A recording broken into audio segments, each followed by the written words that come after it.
actually come to the place in our hearts if we just said Jesus is God. Yeah. And he manifested every facet of God when he walked the earth.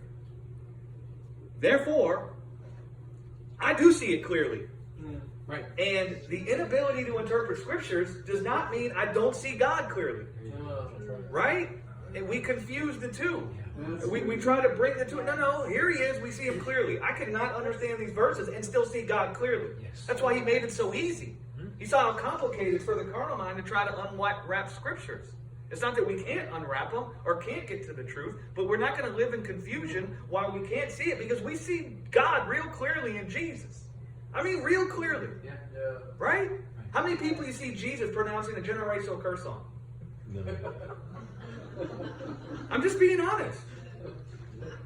You don't see that, do you? No. How many people do you see Jesus punishing for their sin?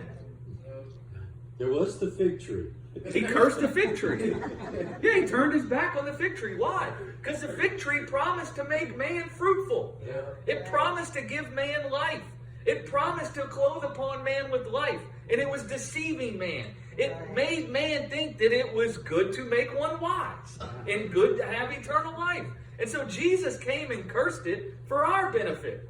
So we could see that it can't give you what it promises you. That's why it says that Jesus saw the fig tree from afar off and it had leaves.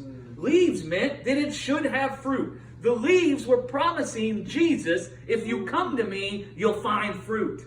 Because the leaves were a declaration that it's the season for fruit to be there. So it was promising fruit. It was just like the tree of the knowledge of good and evil. Promised to make you wise. It promised to make you fruitful. It promised to clothe upon you with peace and love and joy and acceptance and satisfaction. And it couldn't give you any of that. So Jesus comes and does what?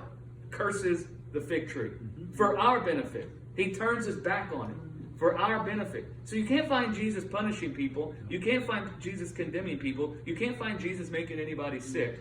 You can't find Jesus pronouncing generational curses on Kill, anybody. steal, or destroy. You can't find him killing, stealing, or destroying. You can't find him doing any of that, right?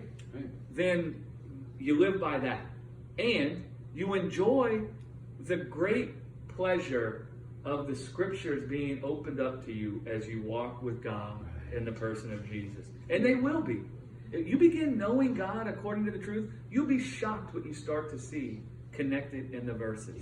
You'll be shocked what you start to find when you go there. You'll be shocked that they become opened up. And you begin to live like a child, innocently reading the scriptures. Instead of reading them with this laborious burden of, I got to try to understand. I got to try to understand. Understand what, man? They're all testifying of God, and here he is.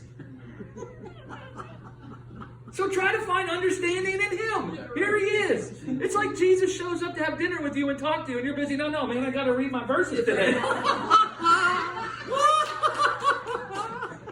mean, it's ridiculous. I mean, here is the verses are all talking about this person. And now there he is.